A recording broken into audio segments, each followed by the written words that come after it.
Bismillahirrahmanirrahim. Assalamualaikum warahmatullahi wabarakatuh.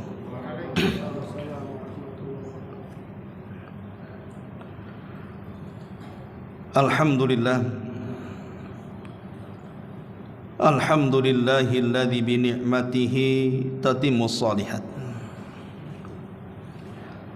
Asyhadu an la ilaha illallah wahdahu rabbi la syarika lah. Wa asyhadu anna Muhammadan abduhu wa rasuluhu alladzi la nabiyya ba'dah. Faqala Allah azza wa jalla ya ayyuhalladzina amanu taqullaha haqqa tuqatih wa la tamutunna illa wa antum muslimun amma ba'du. Hadirin dan hadirat yang dimuliakan Allah Subhanahu wa taala. Alhamdulillah di malam ini kembali kita bisa bermajlis ilmu di Masjid Muhajirin. Salawat dan juga salam tetap kita hadiahkan kepada Rasul kita Nabi besar Muhammad sallallahu alaihi wa ala alihi wasallam. Pembahasan di malam hari ini masih seputar Ramadan. Dan pada minggu yang lalu kita sudah jelaskan beberapa anugerah-anugerah yang Allah Azza wa Jal anugerahkan kepada kita di bulan Ramadan. Sedikit mengingatkan apa yang sudah kita pahami tentang kemuliaan di bulan Ramadan,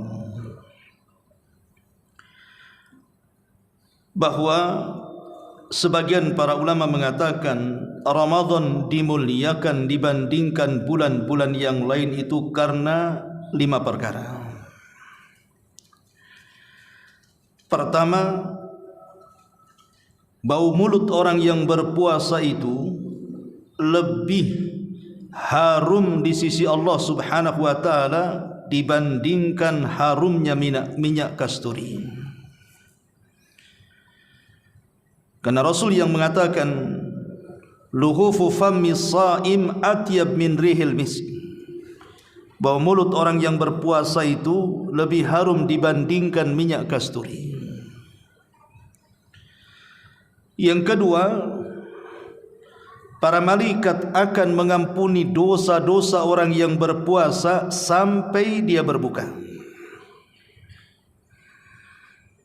Karena Nabi yang mengatakan man shama ramadhanan imanan wa ihtisaban ghufira lahu ma taqaddama min dambi.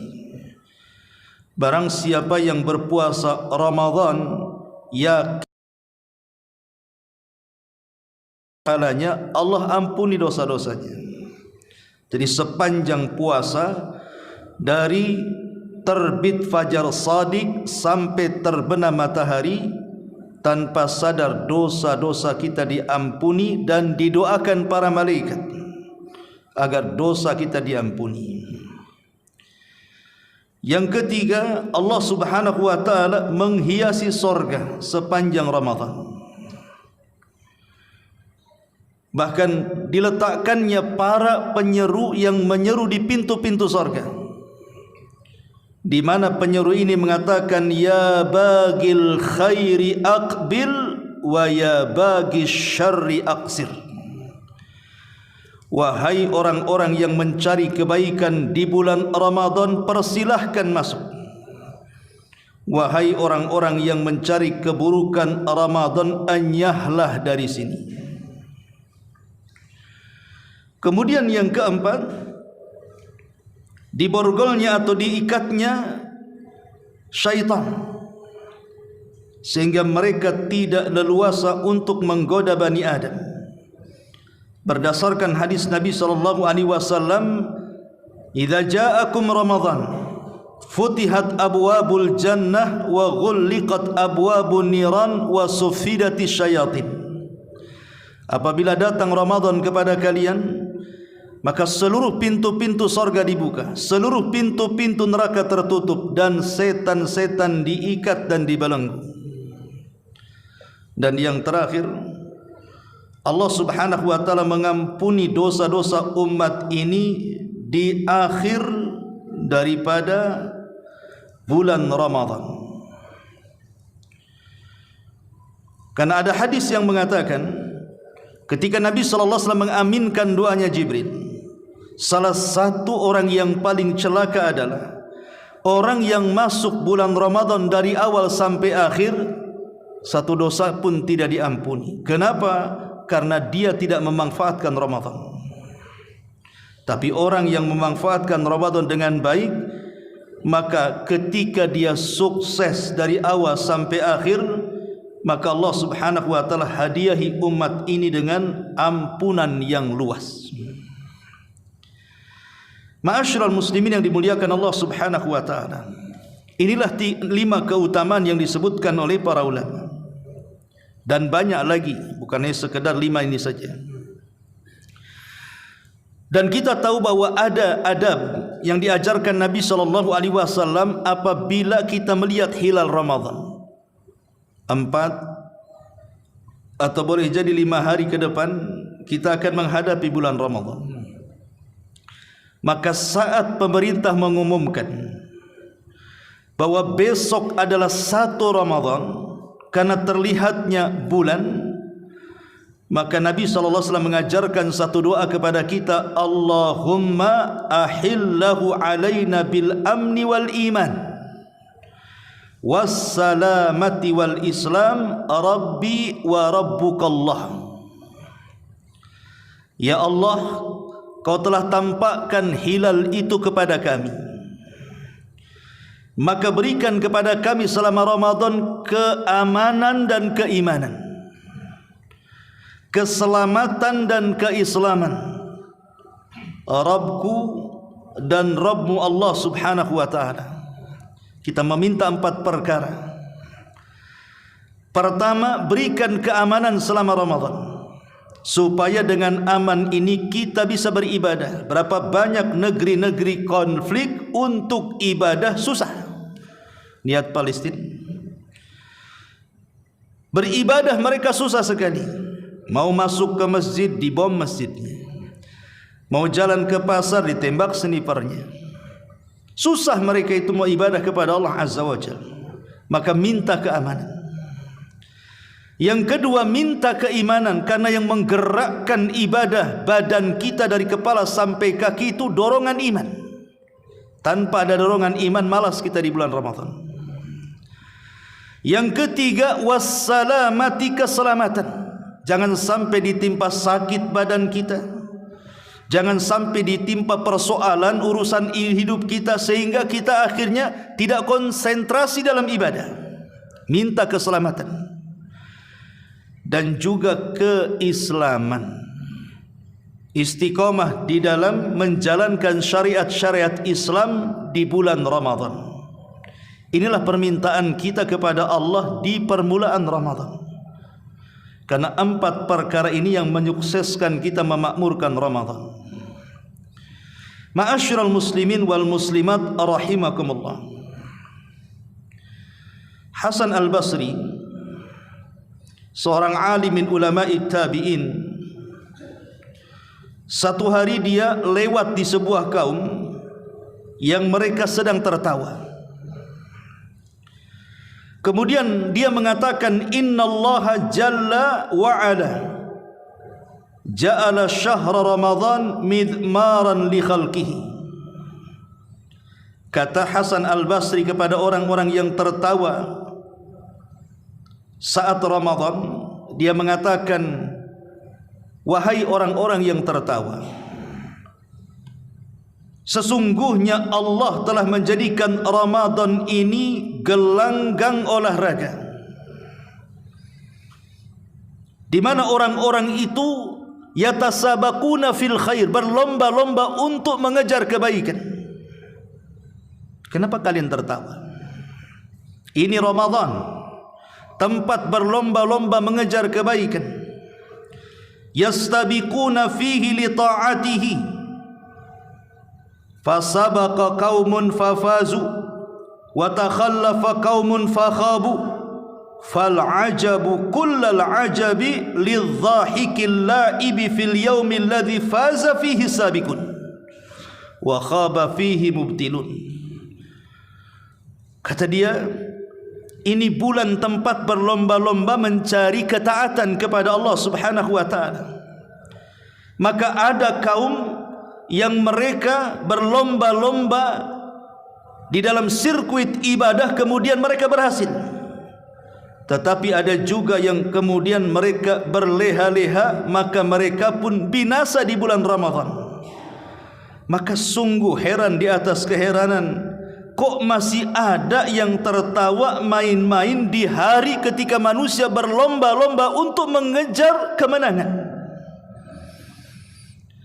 Begitulah nasihat Hasan Al-Basri kepada kita semuanya, bahwa Ramadan ini adalah sirkuit supaya kita ini bisa memenangkan perlombaan, dan sampai finish kita sudah berhasil dengan keberhasilan yang gemilang. Ma'asyiral muslimin yang dimuliakan Allah Subhanahu wa taala. Makanya Ibnu Umar bin Khattab radhiyallahu an, apabila datang bulan Ramadan, beliau mentarhib, mengucapkan selamat kepada bulan Ramadan dan mengatakan marhaba bimadharina minadz-dzunub, selamat datang bulan yang akan menggugurkan dosa-dosa kami, kata Umar. Jadi Umar begitu senang dengan kedatangan Ramadan. Selamat datang wahai Ramadan, dengan kedatanganmu dosa-dosa kami akan tergugurkan. Begitulah para salafun salih berfikir tentang kedatangan Ramadan. Mereka sangat bahagia luar biasa, sampai-sampai Ahnaf ibn Qais rahimahullahu ta'ala, usia dia sudah tua, sudah renta, secara fisik mungkin sudah tidak kuat lagi lah dia berjalan apalagi puasa, tapi dia memaksakan puasa. Kemudian dikatakan kepada Ahnaf ibn Qais, innaka syaikhun kabir wa inna siyama yud'ifuka ya syekh. Wahai syekh, engkau ini orang tua yang sudah renta, puasa itu bisa melemahkan engkau, engkau punya rukhsah untuk tidak puasa. Faqala, maka dia mengatakan, inni u'idduhu lis-safarin tawilin was-sabru ala ta'atillahi ahwan minas sabri ala adabi. Apa kata Ahnaf ibn Qais? Bukan begitu wahai fulan, kenapa aku terus berpuasa walaupun usiaku sudah tua renta? Karena puasaku untuk kujadikan persiapan dalam rangka perjalanan yang jauh. Dan sabar di atas ketaatan itu lebih ringan bagiku dibandingkan sabar di atas azab Allah Subhanahu wa ta'ala. Begitu mereka. Makanya kenapa kalau seandainya orang-orang yang hanya fokus beribadah di bulan Ramadan sampai luar Ramadan kemudian melemah lagi, ulama mengatakan bi'sal kaum la ya'rifuna lillahi haqqa illa fi Ramadan, seburuk-buruk kaum yang hanya mengenal Tuhannya di bulan Ramadan, tetapi kalau sudah keluar Ramadan balik lagi tidak kenal siapa Tuhannya. Ma'asyiral muslimin wal muslimat rahimani wa rahimakumullah. Ramadan ini mengumpulkan rukun-rukun Islam kepada kita. Seluruh rukun Islam itu ada di bulan Ramadan. Kita bisa memperbanyak syahadat, kita bisa memperbanyak salat, kita bisa memperbanyak puasa karena Ramadan adalah bulan puasa, termasuk juga kita bisa mengeluarkan zakat. Macam mana dengan haji? Bukankah haji itu tidak dilakukan di bulan Ramadan, hanya dilakukan di bulan Dzulhijjah tanggal 8 sampai 13? Maka kita katakan bahwa ada hadis yang mengatakan al-umratu fi Ramadan ta'dilu hajjata ma'i. Umrah di bulan Ramadan sebanding dengan haji bersamaku, kata Nabi. Artinya walaupun secara fisik kita tidak bisa haji, tetapi secara pahala kita bisa mendapatkan pahala haji, bahkan haji bersama Nabi lagi ketika kita mampu umrah. Ma'asyiral muslimin yang dimuliakan Allah Azza wa Jalla, ingat ayat yang sudah kita bahas pada minggu yang lalu, Al-Baqarah 183 itu.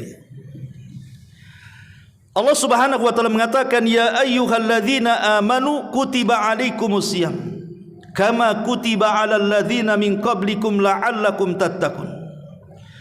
Wahai orang-orang yang beriman, diwajibkan kepada kalian puasa sebagaimana puasa ini diwajibkan kepada umat sebelum kalian agar kalian bertakwa. Ayat Al-Baqarah 183 ini ada 3 amalan. Dimulai dengan kata-kata ya ayyuhalladzina amanu. Di sini ada kalimat iman. Kutiba alaikumusiyam, diwajibkan kepada kalian siam puasa. Yang kedua, di sini ada perintah siam puasa. Dan diakhiri dengan kalimat la'allakum tattaqun, agar kalian bertakwa. Iman, puasa, takwa. Tiga-tiganya ada di mana? Tiga-tiganya ibadah yang bersifat rahasia. Iman, di mana letak iman? Di hati. Iman itu letaknya di hati, baru dimunculkan dengan lisan dan perbuatan. Tapi letak asal iman itu di hati. Puasa satu-satunya ibadah sirriyah, satu-satunya ibadah yang tidak bisa tampak kepada manusia. Hanya dia si pelaku dengan Allah saja yang tahu dia sedang berpuasa. Takwa juga letaknya di hati. Nabi yang mengatakan at-taqwa hahuna, takwa itu di sini, takwa itu di hati, kata Rasul. Artinya iman itu amalan hati, puasa juga amalan sirriyah yang tidak tahu kecuali si pelaku dengan Allah. Takwa juga letaknya di hati. Jadi semua tersembunyi. Iman tersembunyi, puasa tersembunyi, takwa pun tersembunyi. Karena ini adalah ibadah tersembunyi, mulai dari seruannya sampai akhir hikmahnya.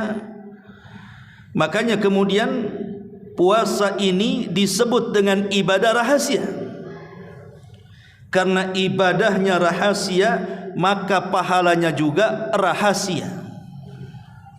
Disinilah Nabi SAW mengatakan as-sawmu li wa ana ajzi bihi. Puasa itu untukku, kata Allah, aku yang akan membalasnya. Kalau semua amalan selain puasa itu pahalanya diwakilkan kepada para malaikat. Kata Allah, catat wahai malaikat si fulan sudah salat. Catat wahai malaikat si fulan sudah zakat. Catat wahai malaikat si fulan sudah haji. Jadi pahala semua selain daripada puasa itu Allah wakilkan untuk mencatat kepada para malaikat, kecuali puasa. Puasa itu tidak diwakilkan catatan pahalanya kepada para malaikat. Malaikat sampai tidak tahu berapa pahala puasa, karena Allah yang mencatatnya langsung.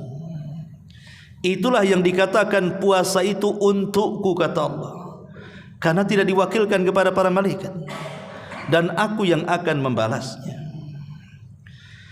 Sesuatu pahala yang dirahasiakan, dipastikan pahala itu besar. Apalagi yang merahasiakannya Allah. Makanya Allah Subhanahu wa taala berfirman di dalam surah As-Sajdah ayat 17, "Fala ta'lamu nafsun ma ukhfiya lahum min qurrati a'yun jazaa'an bima kanu ya'malun." Tak seorang pun mengetahui apa yang dirahasiakan Allah Subhanahu wa taala untuk mereka dari pahala yang menanti di hadapan pandangan-pandangan mereka sebagai balasan terhadap apa yang mereka telah kerjakan di dunia. Maksudnya apa? Sorga. Sorga itu oleh Allah Subhanahu wa taala dirahasiakan kenikmatannya. Sesuatu yang rahasia itu pasti indah, pasti besar. Makanya Nabi SAW mengatakan, Allah Subhanahu wa taala berfirman dalam hadis kursi, a'dadtu li ibadis salihin ma la ainun ra'at wa la udhunun sami'at wa la khatara ala qalbi bashar. Aku sudah sediakan kepada hambaku yang saleh itu sebuah kenikmatan yang tidak pernah dipandang mata, didengar telinga, terlintas dalam pikiran manusia pun tidak terlintaskannya. Saking indahnya. Maka begitu juga puasa, karena puasa itu sesuatu yang dirahasiakan pahalanya, dipastikan besar isinya. Apalagi sudah saya jelaskan minggu yang lalu, satu-satunya ibadah yang tidak akan dirampas pahalanya oleh siapapun kecuali puasa. Kita solat, dapat pahala solat, bisa saja solat kita diambil orang. Kita haji, dapat pahala haji, boleh jadi pahala haji kita diambil orang. Kita zakat, dapat pahala zakat, boleh jadi pahala zakat kita ini dicuri orang. Tapi siapa yang bisa mencuri pahala puasa? Tidak ada, karena pahala ini dipegang oleh Allah Subhanahu wa taala. Jadi di padang mahsyar nanti, di sebuah tempat namanya Qantarah, ketika ada orang-orang yang pernah dizalimi oleh kita di dunia, entah jiwanya kita cabut, entah badannya kita sakiti, entah kehormatannya kita gibahi, dan begitu seterusnya, kita rampas haknya. Mereka akan menuntut pada hari kiamat itu. Mana pahala salatmu? Kamu sudah menyakiti aku.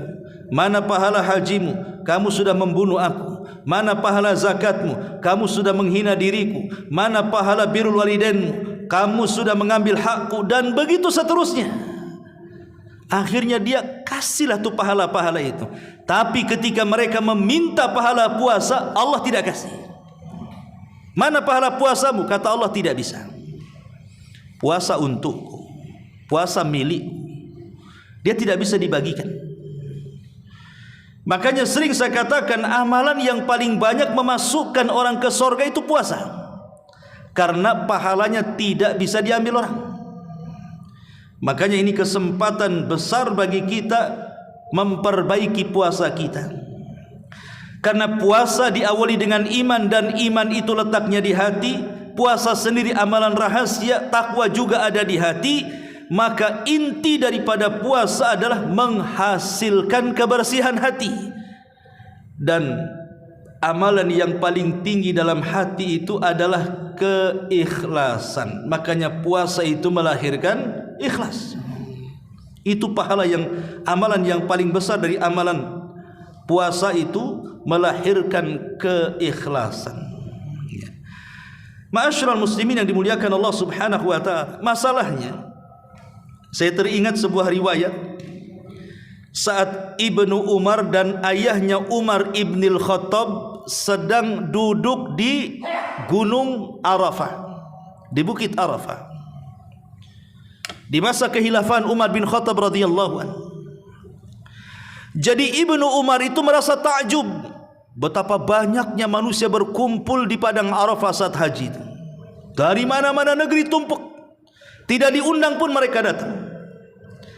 Jadi Ibnu Umar mengatakan, ma aktsarul hujjaj ya abi, alangkah banyaknya orang yang haji ke tempat ini. Begitu banyaknya manusia yang berjubel di tempat ini. Tapi kata Umar bin Khattab radhiyallahu mengatakan, ya bunai, ar-raqbu katsirun wal haju qalilun. Kata Umar, wahai anakku, ya betul, yang datang kemari itu memang banyak, tetapi yang benar-benar melaksanakan haji itu sedikit. Entah berapa juta yang datang ke Mekah itu, yang diterima hajinya itu tak banyak. Begitu juga dengan Ramadan. Kalau datang Ramadan semua berpuasa, yang tidak sholat pun puasa, preman-preman pun puasa, tobat. Tetapi apakah kemudian semua orang yang berpuasa sebanyak itu kalau bulan Ramadan diterima puasanya? Semua diterima puasanya? boleh jadi seperti perkataan Umar kepada Ibnu Umar ketika melihat jemaah haji itu. Alangkah banyaknya orang yang menahan lapar, menahan dahaga, menahan syahwat, tapi sedikit yang berpuasa betulan. Itu yang kita khawatirkan. Ramainya orang berpuasa di bulan Ramadan itu hanya sekedar menggugurkan kewajiban, tapi tidak mengejar pahala puasa itu sendiri. Padahal pahala itulah yang kita kejar. Ma'asyiral muslimin yang dimuliakan Allah Azza wa Jalla.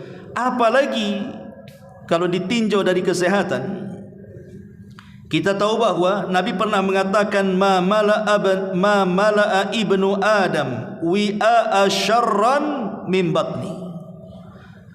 Dalam hadis Imam Tirmidzi dari Miqdam ibn Ma'di Karib, Rasul mengatakan, tidaklah anak cucu Adam memenuhi sesuatu tempat yang lebih buruk dibandingkan perutnya. Tidak ada sesuatu, tidak ada cucu dari anak Adam, kita-kita ini, yang memenuhi sesuatu yang paling buruk dalam badan kita ini melebihi perut kita. Ketika seseorang kemudian memasukkan apa saja ke perutnya, maka pasti akan menimbulkan berbagai macam madarat dan penyakit. Itu sudah dipastikan. Makanya kenapa Allah membatasi dengan kalimat wa kulu washrabu wa la tusrifu, makan silahkan, minum silahkan, tapi jangan berlebihan. Apalagi makanan di zaman sekarang itu kan sumbernya kimia semua tuh. Makan buah ada kimianya, makan nasi ada kimianya. Hampir semua makanan. Artinya selama setahun perut kita ini dijejeli dengan kimia dan racun, kan begitu. Lah Allah itu sayang dengan kita, makanya disyariatkan puasa untuk membersihkan perut kita. Memang hadis yang mengatakan sumu tasihu, puasalah kalian akan sehat, ini lemah secara lafaz, tetapi secara makna sahih. Memang puasa itu menjadikan orang sehat, kan begitu. Makanya kalau seandainya orang mau medical check up saja, dokter mengatakan jangan makan dulu paginya. Sebab kalau seandainya makan pagi itu bisa mengotori darahnya. Sehingga supaya bersih darahnya, medical check up-nya tepat, akurat, disuruhnya kita puasa. Kalau seandainya puasa sebentar saja hanya untuk medical check up itu bisa membersihkan darah, macam mana kalau 1 bulan dia puasa? Ustadz, masalahnya banyak orang yang puasa itu kok tiba-tiba gula darah naik, tiba-tiba kolesterol naik, tiba-tiba berat badan pun ikut naik tuh. Coba nanti kalau Ramadan, sebelum masuk tanggal 1 Ramadan, beli timbangan antum, timbang badannya. Nanti di akhir Ramadan timbang lagi, nyusut atau ngembang ya. Karena kalau seandainya Ramadan itu justru memberatkan berat badan, meninggikan kolesterol dan gula darah kita, berarti memang niat Ramadannya itu dipertanyakan. Boleh jadi Ramadan itu menjadi bulan makanan bagi dia. Syahrut ta'am bahasa Arabnya, bulan makan.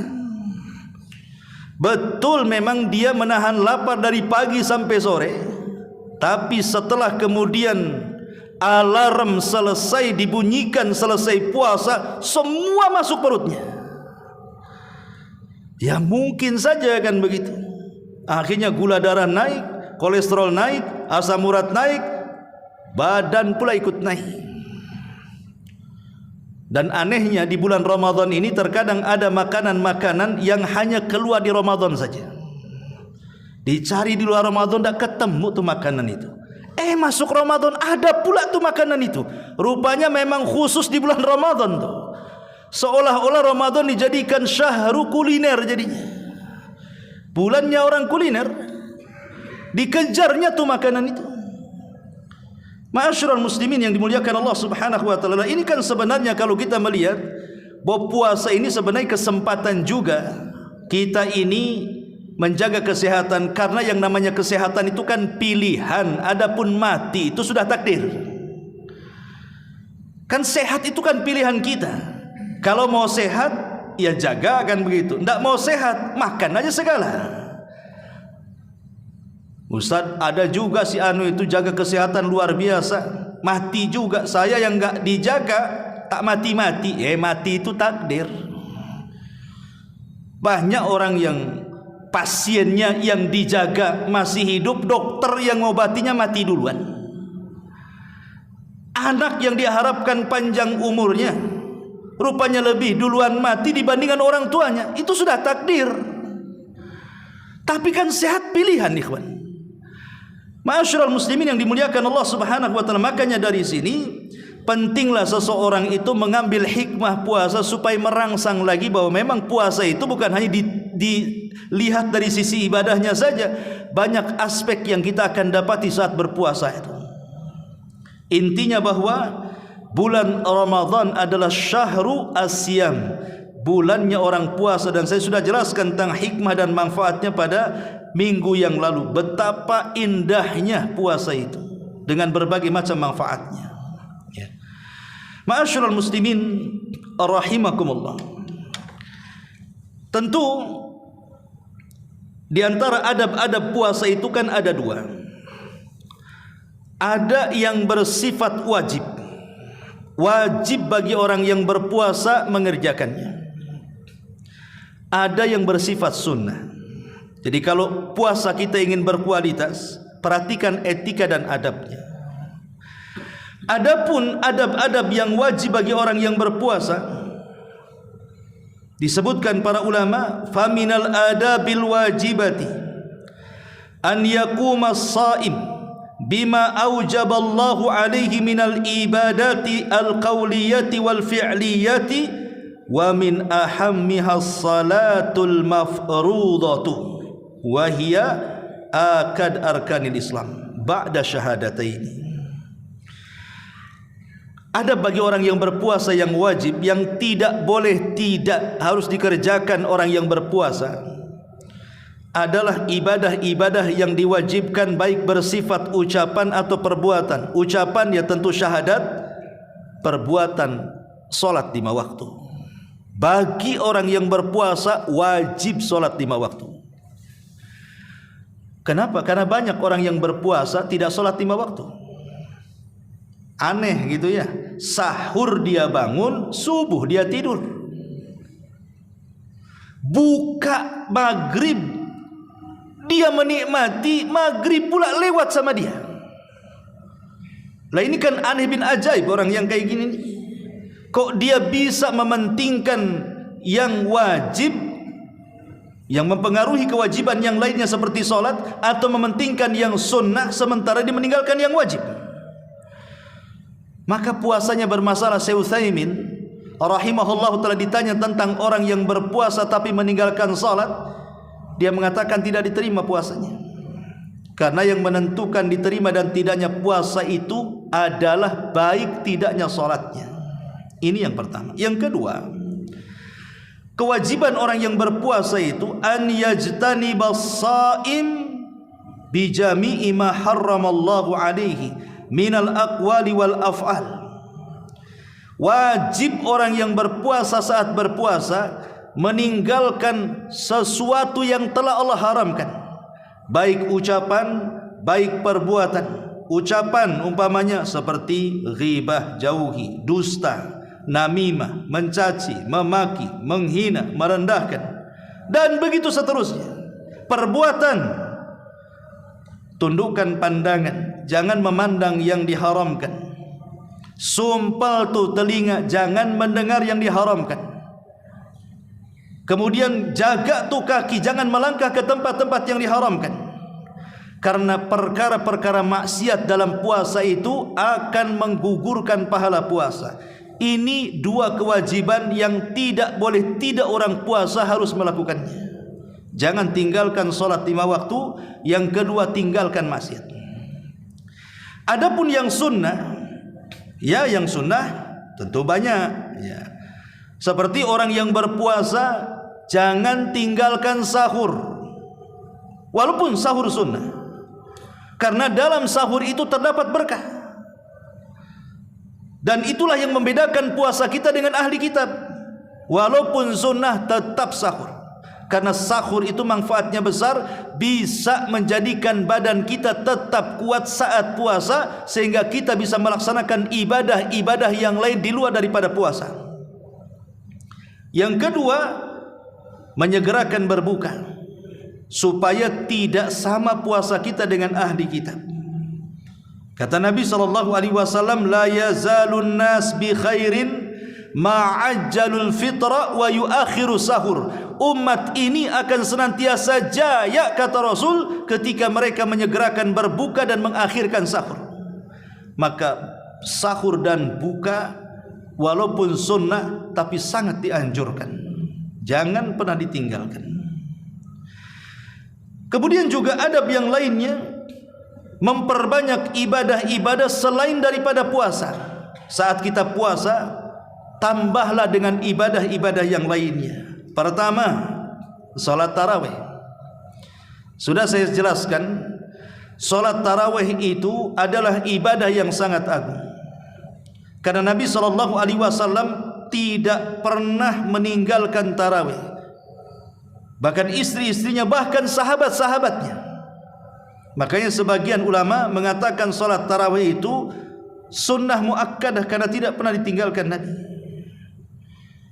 Dan salat tarawih itu adalah kebiasaan orang-orang saleh, perniagaan orang-orang yang beriman, amalan orang-orang yang sukses.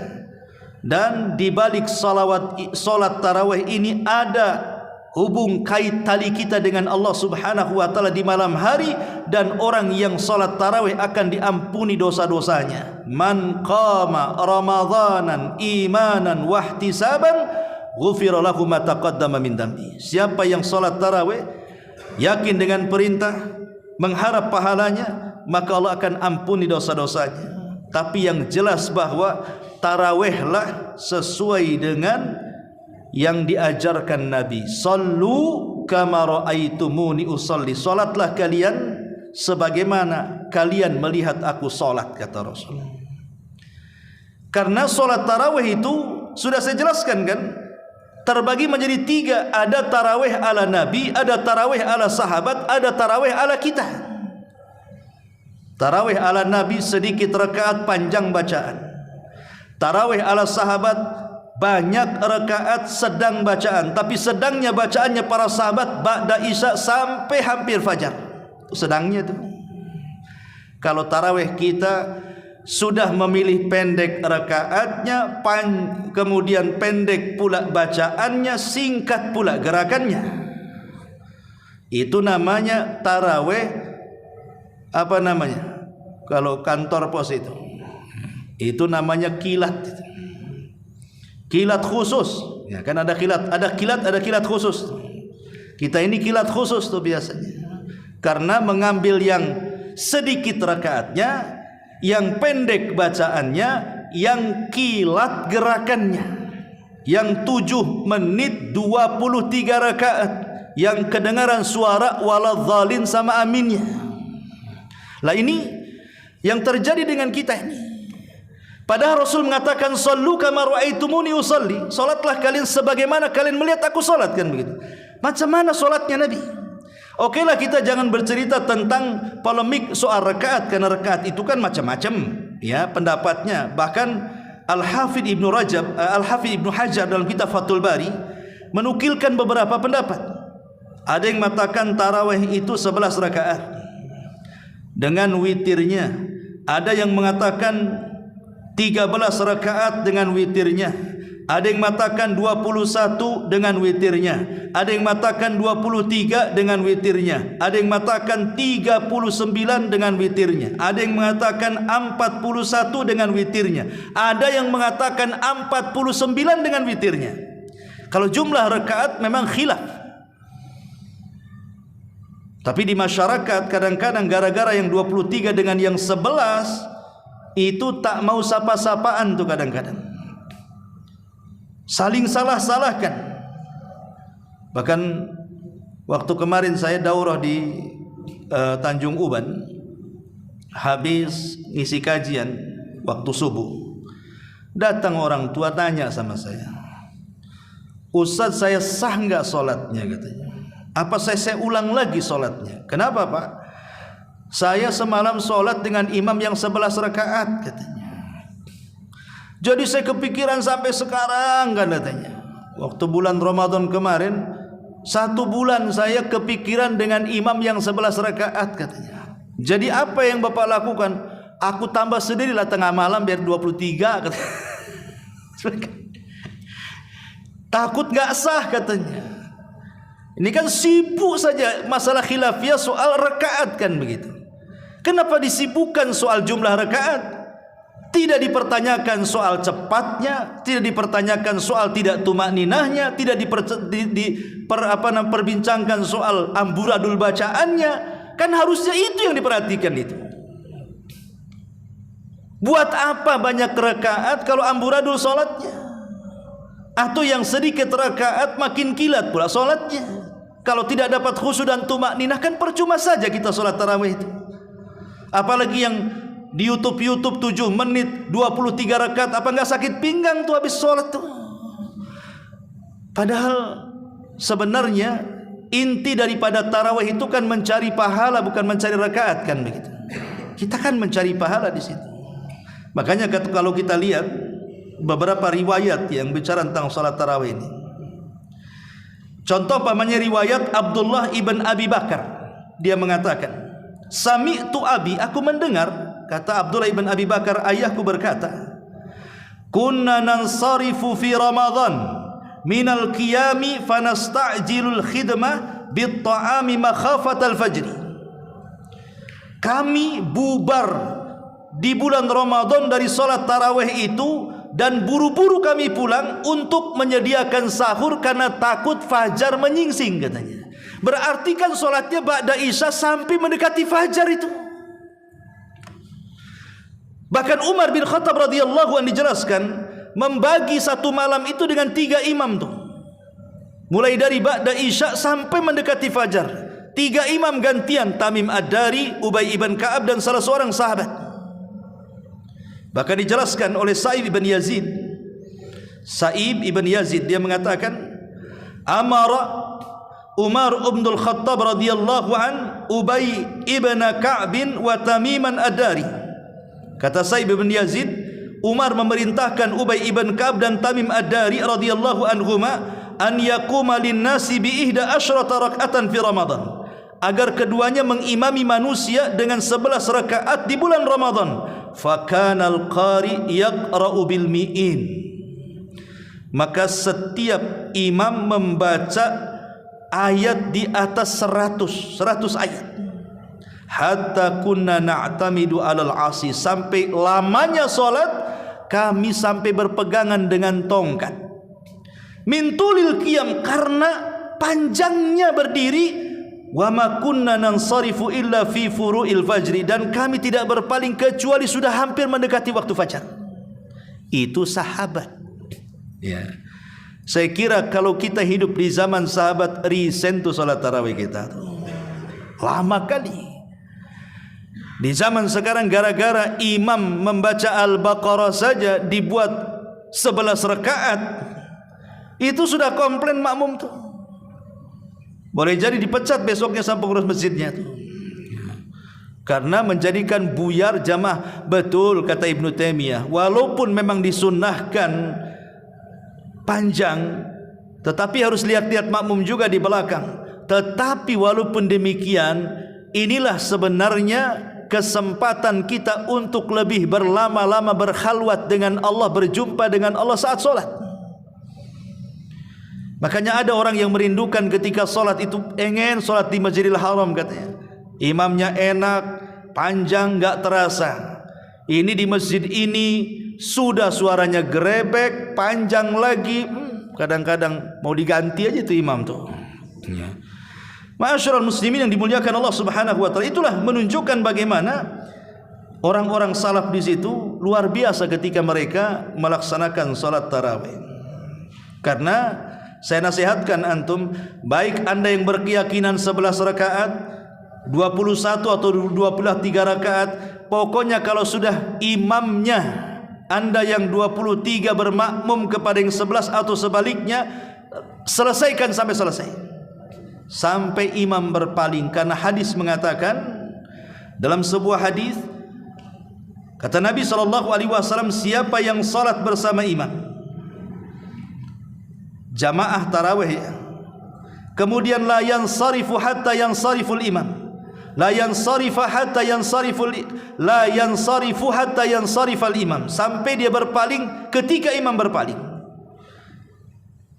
Kata Rasulullah SAW, kutiba lahum qiyamatil kalailati, maka akan dicatat solat malam semalam suntuk. Jadi kalau solat di Muhajirin ini, antum jadi makmum 11 rakaat pamannya, selesai imam antum selesai, maka sama dengan antum solat dari Isya sampai subuh, itu pahalanya. Makanya rugi kalau seandainya kemudian berpikir, umpamanya nantilah saya mau witir di rumah sajalah. Yang 8 pamannya baru 8 rakaat, 3 rakaatnya kan witir. Saya witir di rumah, jangan witir di rumah, witir bersama imam.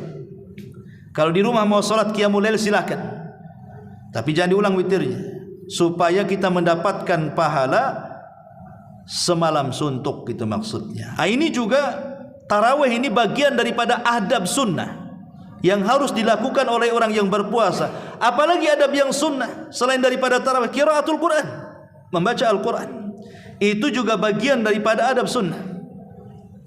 Makanya kalau kita lihat beberapa para ulama salaf yang disebutkan oleh para ulama, contoh di sini, karena Sufyan Ats-Tsauri yaqul, Sufyan Ats-Tsauri berkata, apabila datang Ramadan, innama huwa it'amu ta'am wa qiraatul Quran, hanya 2 amalan yang sangat difokuskan beliau, memberi makan orang yang berpuasa dan memperbanyak baca Quran. Itu kata Sufyan Ats-Tsauri. Bahkan Imam Malik rahimahullahu taala, idza dakhala asy-syahrul karim yatruk al-haditha wa mujalasata ahli ilmi. Imam Malik kalau datang bulan Ramadan, tinggalkan hadis, dia tinggalkan bermajlis bersama orang-orang saleh, kemudian dia pun fokus membaca Quran dengan mushafnya. Padahal dia hafal Quran, tapi dia tetap memegang mushaf. Kenapa? Supaya fokus baca Qurannya. Sebab kalau tanpa mushaf takutnya melamun kemana-mana. Ya. Kemudian juga Muhammad ibn Ismail al-Bukhari, yakhtimu fi Ramadan fi nahari kulla yaumin khatmah wa yaqumu ba'da tarawih kulla 3 layalin bi khatmah. Imam Bukhari itu kalau bulan Ramadan siangnya dia hatamkan 1 kali, malamnya setelah tarawih 3 malam 1 kali. Bahkan dijelaskan oleh muridnya Imam Syafi'i, Rabi' ibn Sulaiman, kana Syafi'i yakhtimul Qur'ana fi syahri Ramadan 60 khatmah. Imam Syafi'i kalau datang bulan Ramadan dia hatamkan 60 kali selama sebulan. Artinya siang 1 kali, malam 1 kali. Kemudian juga Al-Walid ibn Abdul Malik yakhtimu fi kulli 3. Dia menghatamkan Al-Quran setiap 3 hari sekali. Kemudian Abu Awana rahimahullah ta'ala mengatakan, syahidtu Qatadah yudarrisul Quran fi Ramadan. Aku menyaksikan Qatadah, dia fokus hanya mengajar Quran saja. Bahkan Sa'id ibn Zubair yakhtimul Quran fi kulli lailataini. Sa'id ibn Zubair menghatamkan Quran di bulan Ramadan setiap 2 malam sekali. Lihat bagaimana para ulama salaf, ada yang 1 malam sekali, siang sekali, ada yang 1 malam dan siang sekali, ada yang 2 malam, 3 malam sekali, dan begitu seterusnya. Walaupun ini menjadi polemik para ulama, kan ada hadis yang mengatakan tidak boleh menghatamkan Quran kurang dari 3 hari. Seperti nasihatnya Rasul kepada Abdullah ibn Amr ibn As, dan mengatakan engkau jangan menghatamkan Quran lebih kurang dari 3 hari karena engkau tidak akan paham. Sekarang kalau kita melihat di sini, Imam Syafi'i siang sekali, malam sekali. Imam Bukhari siang sekali, malam 3 malam sekali. Apa tidak menyelisih hadis Nabi ini?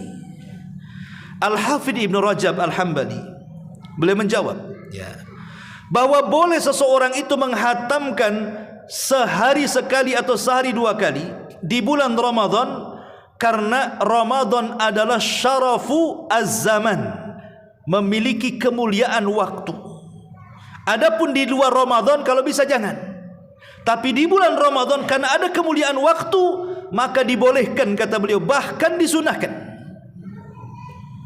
Jadi mumpung bulan Ramadan, selain daripada puasa, perbanyak baca Quran, gitu maksudnya. Dan sering saya bagi-bagi, orang terhadap Quran itu kan ada tiga. Ada yang mampu membaca lancar, ada yang tidak mampu membaca lancar, ada yang sama sekali tak bisa baca. Yang Allah anugerahkan bisa lancar, kejar hataman. Yang penting kuantitas, jangan pikir kualitas. Gak perlu kita baca tafsir, tadabbur Quran, nanti itu di luar Ramadan. Di dalam Ramadan, orang yang lancar baca Quran targetnya hatam dengan tartil. Yang kedua, orang yang tidak bisa lancar bacaannya, baca saja. Jangan mikir hatam, baca saja. Karena walaupun dia tidak lancar baca Quran, tetap dapat 2 pahala. Walladzi yatata'u fihi lahu ajran. Siapa yang tertatih-tatih bacaan Qur'annya, tetap dia paksa baca Quran, bagi dia 2 pahala. Pahala membaca Quran dan pahala kesungguhan dia membaca Quran. Bagi yang tidak bisa membaca, dengarkan. Dengarkan orang yang membaca Quran. Setel kaset dari awal Al-Baqarah sampai akhir daripada surah An-Nas, supaya dia juga mendengarkan sampai hatam juga Quran itu. Dan Rasul sallallahu alaihi wasallam pernah mengatakan kepada Ibnu Mas'ud, tolong bacakan kepadaku Quran, katanya. Kata Abdullah Ibnu Mas'ud, bagaimana aku akan baca Quran? Quran kan turun kepadamu, wahai Rasul. Kata Rasul, baca saja.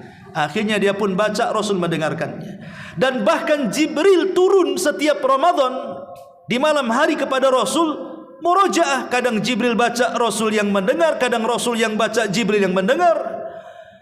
Bagi yang tidak bisa membaca Quran, yang penting dengarkan. Karena ini bulan Quran, jangan sampai kemudian lemah membaca Quran. Kalau di bulan Quran kita lemah membaca Quran, di luar bulan Quran pasti malas baca Quran. Karena rangsangan baca Quran di bulan Ramadan itu luar biasa sebenarnya. Maka kejar hataman. Itu yang diwasiatkan para ulama, kejar hataman. Kalau bisa, ya sebulan 2 kali lah kita mampu. Kalau bisa. Kalau tidak bisa, ya sudahlah, ambillah sekali. Kalau tidak bisa juga umpamanya kan, masa separuh Quran tidak bisa. Kalau tidak bisa, memang dia malas itu. Bukan tak mau menghatamkan Quran, malas dia. Intinya malas. Ya. Ma'asyiral muslimin yang dimuliakan Allah subhanahu wa ta'ala. Apalagi adab-adab sunnah orang yang berpuasa, bersedekah. Bersedekah, perbanyak sedekah. Abdullah ibn Umar radhiyallahu anhu dikisahkan. Wa kana ibnu Umar radhiyallahu anhu yasumu wa la yuftir illa ma'al masakin. Yasum wa la yuftiru illa ma'al masakin. Ibnu Umar itu puasa dan tidak mau buka kecuali ada orang miskin di sampingnya. Ibnu Umar, dia tidak mau berbuka puasa sendirian. Dia akan cari orang-orang fakir, kemudian diajak ke rumahnya, buka sama-sama. Karena Allah berikan rizki lapangan, rizki yang luas Ibnu Umar itu. Makanya sebelum waktu berbuka, dia keliling-keliling cari orang-orang miskin, dibawa ke rumahnya, makan, diajak berbuka. Itu pekerjaan Ibnu Umar radhiyallahu anhu. Kemudian Hammad ibn Abi Sulaiman, Imam Hammad ma'ruf ulama, salaf ulama dunia. Yuftiru fi syahri Ramadan 50 rajulan kulla lailatin. Setiap bulan Ramadan dia undang 50 orang untuk makan iftar di rumah dia rame-rame. Begitu lama salaf tuh. Ya. Diajaknya orang, ayo makan-makan. Ya. Ma'asyiral muslimin yang dimuliakan Allah Azza wa Jalla. Bahkan Imam Syafi'i rahimahullahu taala, yaqul, dia mengatakan, sesungguhnya aku di bulan Ramadan ingin seperti Nabi. Apa yang dimaksud Imam Syafi'i ingin seperti Nabi? Iqtidaan bin Nabi, ingin mencontoh Nabi. Filju, dalam kedermawanan. Di mana Nabi SAW kalau di bulan Ramadan itu bertambah-tambah dermawannya. Apalagi ketika berjumpa dengan Jibril, maka dia akan lebih lagi dermawannya, lebih daripada angin yang menghembus. Kata Imam Syafi'i, aku ingin seperti Nabi. Makanya Imam Syafi'i di biografinya kalau datang bulan Ramadan adalah imam yang paling dermawan di zamannya. karena iqtidaan ingin mencontoh Nabi sallallahu alaihi wasallam. Bahkan Abu Aswar Al-Adawi beliau mengatakan kana rijalun min Bani Adi yusalluna fi hadzal masjid ma aftara ahadun minhum ala ta'amin qad wahya. Dia mengatakan dahulu ada kabilah dari Bani Adi, mereka salat di masjid ini. Tidak ada satupun di antara mereka yang memakan makanan sedikit pun karena ketiadaan atau karena kefakiran mereka. Maka dia mengatakan dia pun berusaha untuk membawa makanan ke masjid itu, kemudian membagi-bagi makanan saat mereka iftar. Dari sini ikhwatu fiddin muliakan Allah Azza wa Jal, sedekah di bulan Ramadan itu menjadi 3 tingkatan. Tingkatan yang pertama yang paling afdal adalah memberi makan orang yang berpuasa. Ini tingkatan yang paling afdal. Kalau anda punya rezeki di bulan Ramadan ingin sedekah, sedekahkan untuk memberi makan orang yang puasa. Karena Rasul yang mengatakan man fattara shaim kana lahu ajru shaim. Siapa yang memberi makan orang yang berpuasa, dia dapat pahala orang yang berpuasa. Tingkatan yang kedua memberi makan orang sahur. Pamannya di Masjid Muhajirin ada orang i'tikaf, datang ke pengurusnya kasih duit, di masjid ini sahurnya aku tanggung, kasih makan orang sahur. Baru yang ketiga ya sedekah ke fakir miskin, ke anak-anak yatim, memberi pakaian bagus untuk lebaran biar mereka senang, dan begitu seterusnya. Ini bagian daripada sunnah bagi orang yang berpuasa adalah sedekah. Kemudian juga di antara sunnah orang yang berpuasa adalah i'tikaf. Dan kebiasaan i'tikaf Rasul itu kan di 10 akhir Ramadan. Sesuatu yang akhir itu sifatnya itu menentukan, ikhwan. Makanya ada istilah su'ul khotimah, ada istilah husnul khotimah. Ada yang baik akhirnya, ada yang buruk akhirnya. Lah i'tikaf ini bagian yang menentukan, karena biasanya 10 akhir Ramadan itu sudah masuk kepada babak final. Karena sudah lewat penyisihan, sudah lewat semifinal, ini sudah finalnya masuk nih.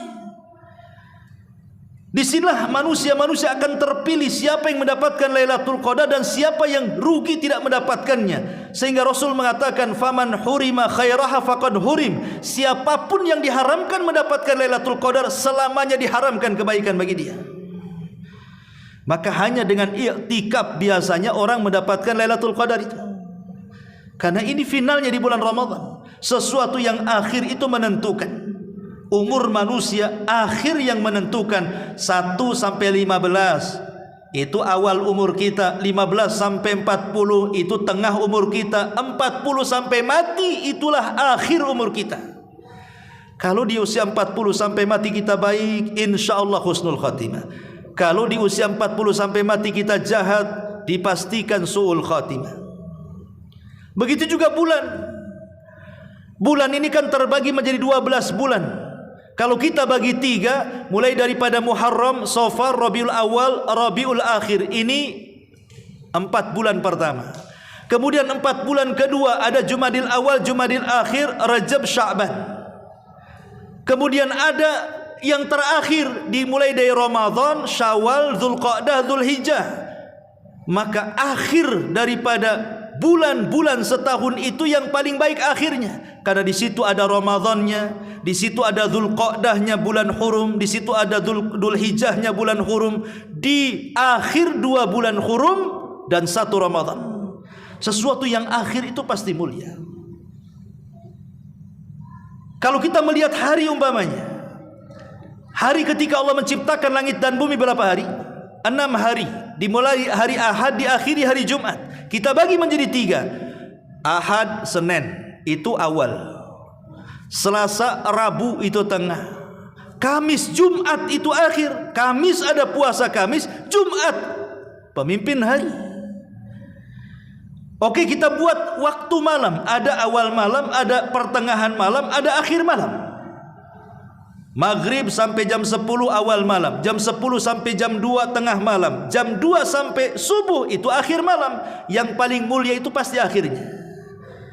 Karena Rasul yang mengatakan yanzilu rabbuna ila sama'i dunya fi kulli thuluthil lailil akhir wa dzalika kulla lailatin.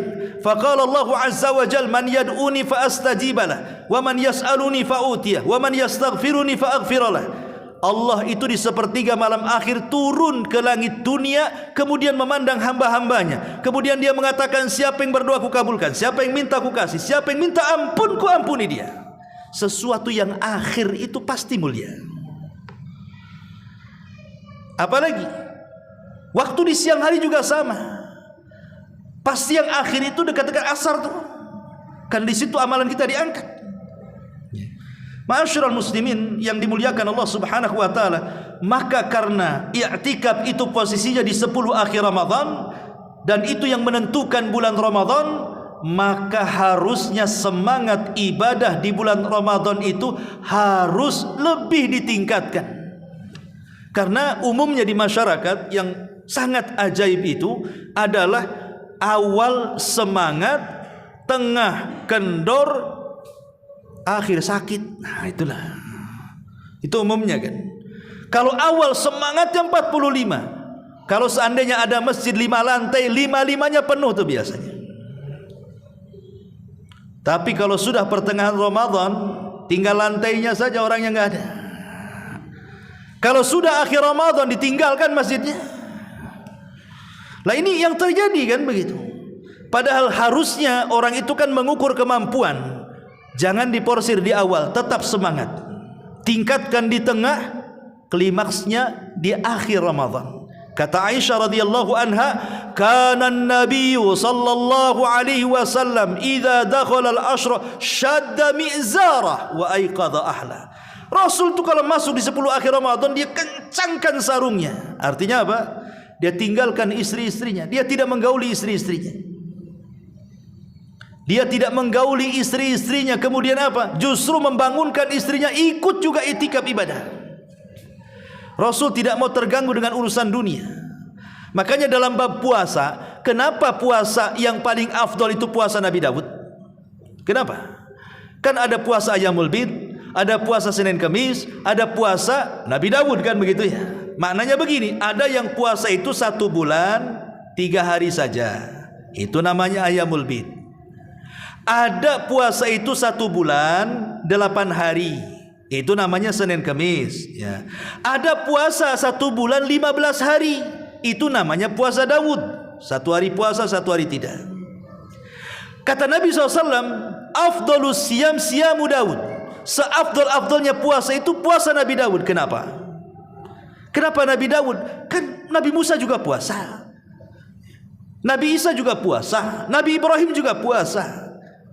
Kenapa kemudian Nabi Daud? Pertama karena Daud itu raja dari raja-raja Bani Israel. Bahkan dia pertama yang jadi raja plus jadi nabi. Yang kedua, Nabi Daud itu punya istri 100. Ya zaman itu kan belum dilarang 100 istrinya. Tapi 100 istri bisa dia 1 hari puasa, 1 hari tidak kan gitu. Kalau antum 1 istri tak mau puasa ya. Itu masalahnya. Nabi Daud itu istrinya banyak tapi bisa menahan syahwatnya. Cuman melayani keluarga 15 hari, 15 harinya fokus dia ibadah kepada Allah Azza wa Jalla. Lah Rasul mencontohkan seperti itu. Ashrul awakhir, 10 akhir Ramadan ini bukan tempat syahwat. Dia tinggalkan istrinya, maksudnya tidak menggaulinya, malah justru diboyong ke masjid i'tikaf kalian. Karena Rasul ingin mengajarkan bahwa itulah final daripada perlombaan kita di bulan Ramadan, 10 akhir Ramadan. Makanya 10 akhir Ramadan inilah yang menentukan berhasil dan tidaknya kita di bulan Ramadan. Dari situlah makanya sebenarnya banyak sih pelajaran yang bisa kita petik selama Ramadan itu. Seperti jadikan Ramadan itu mengingatkan kita kepada hari akhir. Bukankah nanti di padang mahsyar kita tidak akan makan, kita tidak akan minum, kita tidak akan berhubungan, dan matahari didekatkan di atas kepala. Maka di bulan Ramadan sama. Kita tidak makan, kita tidak minum, kita tidak berhubungan di siang hari. Ingatkan bahwa siang hari di bulan Ramadan seolah-olah kita berada di padang mahsyar. Ya.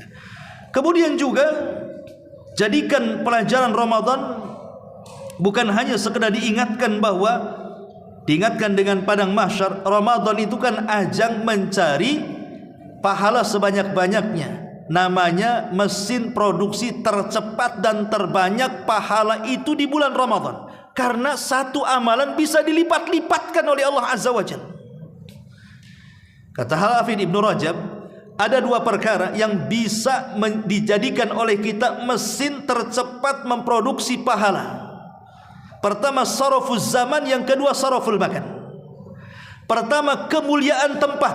Mekah itu mesin produksi pahala tercepat. 1 kali sholat sama dengan 100.000 kali sholat. Kan cepat tuh dapat pahalanya tuh.